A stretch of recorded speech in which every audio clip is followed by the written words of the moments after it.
Okay, let's get back to Canberra now, because Nationals MPs are pushing for a compromise to secure an agreement with their former coalition partners. The Liberals are preparing to hold their second party room meeting in just 24 hours this afternoon. Joining me live now is our political reporter, Ruben Spargo. Ruben, so how is this deal going to be done?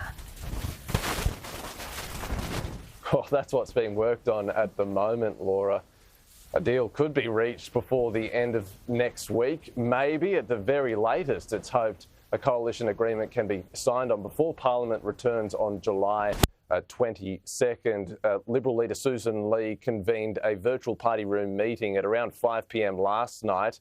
The Liberals will hold a further meeting early this afternoon.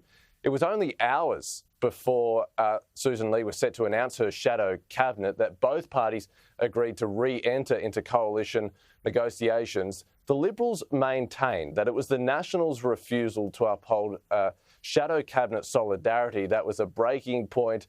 David Littleproud claims that it was mentioned at one point, but it wasn't the reason for the split. Instead, it was those four key policy demands.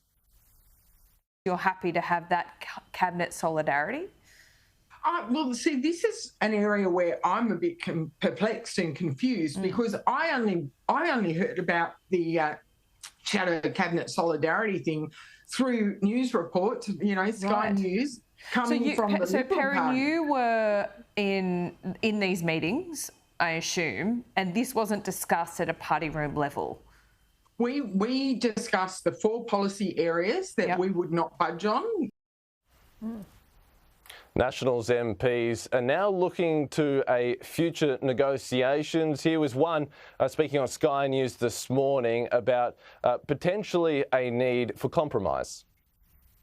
I'm hopeful for a resolution. We're better in government together. And I think when we work well together, we do it very well. And look, there was those four principles or policies that David took to Susan Lee. Hopefully there's a compromise there. I look forward to working with the Liberal Party in a coalition. Initial negotiations only lasted for around 5 days before the split occurred. Since then, we've had former Liberal Prime Ministers like John Howard come out and urge for the reunification of the two parties. Tony Abbott too. Now former Liberal Prime Minister Malcolm Turnbull has had his say. This holding a gun to the Liberal Party's head, which is what the Nats are doing, is really, really unwise. It's stupid politically. Because if Susan Lee agrees to it, then people will say, there you go again. The Liberals are doing, the tail's wagging the dog. Laura, we're now awaiting that Liberal Party room meeting, which is set to take place early this afternoon.